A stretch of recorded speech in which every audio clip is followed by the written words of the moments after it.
বিমান বিধ্বস্তের ১২ দিন পর আজ খুলেছে ঢাকার উত্তরার মাইলস্টোন স্কুল অ্যান্ড কলেজ।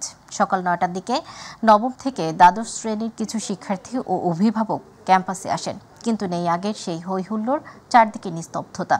এদিকে ক্যাম্পাস খুলেও কোনো ক্লাস হয়নি। বেলা ১১টার দিকে স্মরণসভা ও দোয়া মাহফিল হয় প্রতিষ্ঠানটিতে। কলেজ ক্যাম্পাসে বিমান বাহিনীর সহায়তায় একটি চিকিৎসা ক্যাম্প চালু আছে, যেখানে শিক্ষার্থীদের শারীরিক ও মানসিক স্বাস্থ্য বিষয়ে পরামর্শ দেওয়া হচ্ছে। আগামী বুধবার থেকে পাঠদান কার্যক্রম শুরু হবে।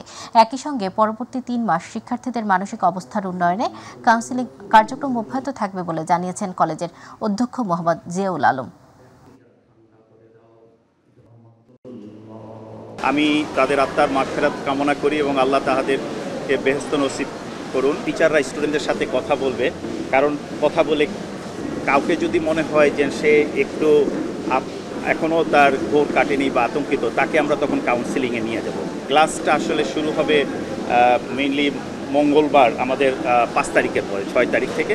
আসুন আমরা সবাই এদের জন্য দোয়া করি এবং যারা অসুস্থ আছে তাদের সুস্থতা কামনা করে আমরা সকলেই তাদের জন্য দোয়া করি।